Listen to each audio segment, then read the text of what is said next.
Good morning student, स्वागत है आपका ब्राइट स्कूल की ऑनलाइन क्लासेज में। स्टूडेंट्स, पिछले वीडियो में हम राष्ट्रीय आंदोलन के बारे में पढ़ रहे थे। तो राष्ट्रीय आंदोलन का उदय किस प्रकार हुआ, किस प्रकार से 1870 के पश्चात राष्ट्रीय आंदोलन की शुरुआत हुई और किस तरह से वो आगे बढ़ा, उसी की तरह आज हम आगे पढ़ेंगे। जन राष्ट्रवाद का उदय, कि जनता में राष्ट्रवाद का उदय किस प्रकार हुआ, जनता में जो राष्ट्रीयता की भावना है वो किस प्रकार से जागृत हुई। तो 1919 के बाद अंग्रेजों के खिलाफ चल रहा संघर्ष धीरे धीरे एक आंदोलन में तब्दील हो गया। यानी 1919 के आंदोलन के पश्चात भारत में जो धीरे धीरे जो संघर्ष चल रहा था छोटे तरीके में, वो एक बड़े आंदोलन के रूप में, स्वतंत्रता आंदोलन के रूप में तब्दील हो चुका था। किसान, आदिवासी, विद्यार्थी, महिलाएं बड़ी संख्या में इस आंदोलन से जुड़ते गए। यानी इस आंदोलन से जुड़ते गए। इसमें आदिवासी है, किसान है, विद्यार्थी है, महिलाएं, वो सभी यानी हर वर्ग ने इस आंदोलन में भाग लिया।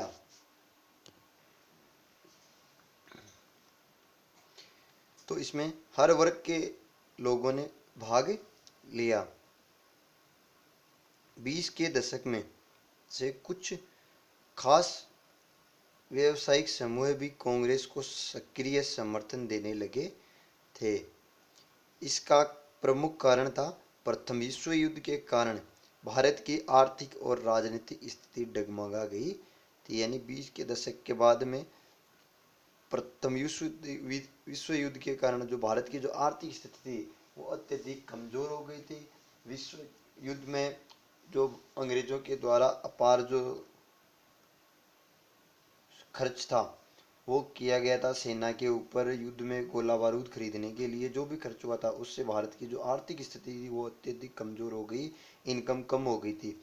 इस खर्चे की भरपाई के लिए अंग्रेजों ने कर बढ़ा दिए व भारत से आने वाले आयात में कमी ला दी थी, कि भारत से जो भी आयात होता था उसमें कमी ला दी, जिसके कारण जो व्यापारी वर्ग था वो, भारत के जो उद्योगपति थे, व्यापारी वर्ग था, वो अंग्रेजों से असंतुष्ट था। इसलिए उन्होंने कांग्रेस को समर्थन दिया और सक्रिय समर्थन देकर अपनी महत्वपूर्ण भूमिका निभाई।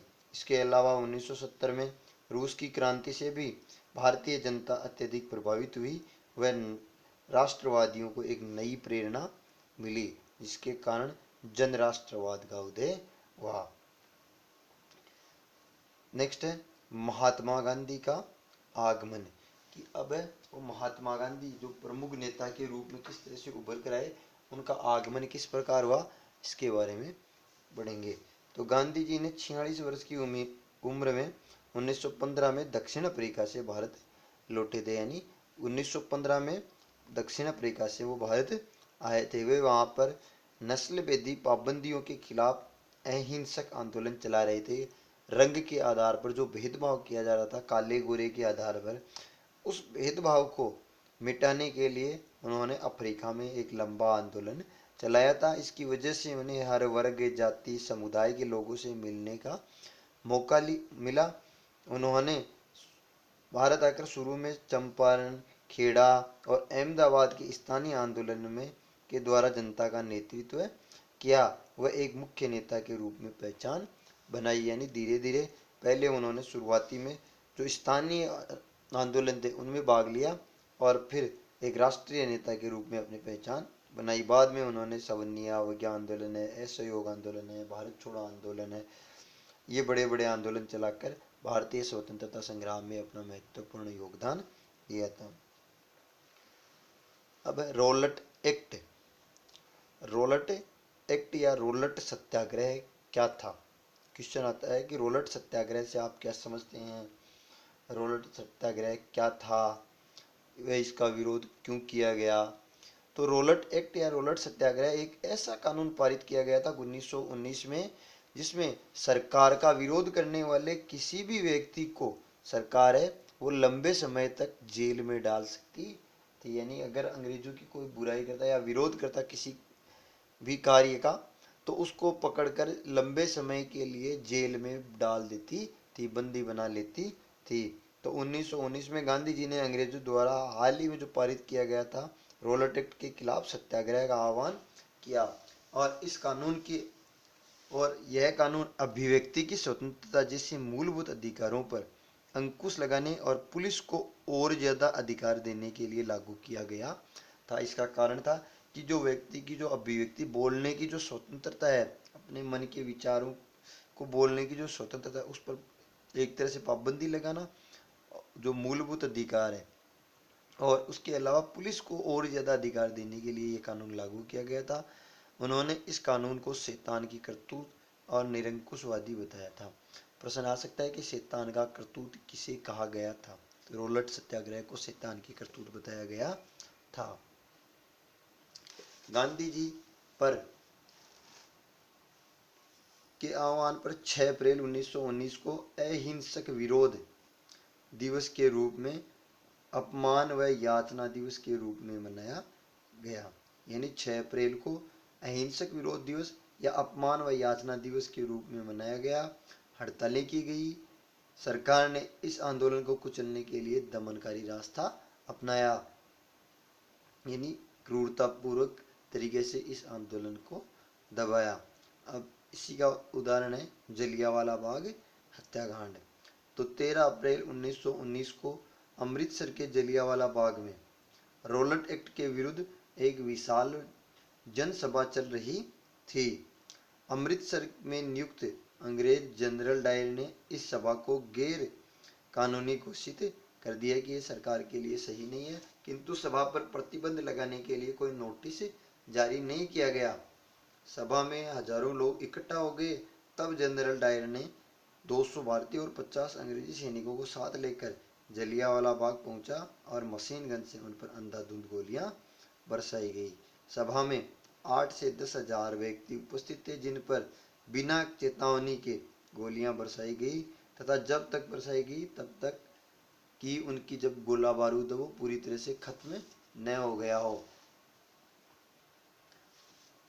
जलियांवाला बाग था, उसमें विशाल जो 10,000 के समथिंग लोग उपस्थित थे। उसका एक ही संकरा रास्ता था जिसके ऊपर उन्होंने अपने सैनिकों को लगाकर अंधाधुंध गोलियां बरसाई थी, जिसमें हजारों लोग मारे गए थे।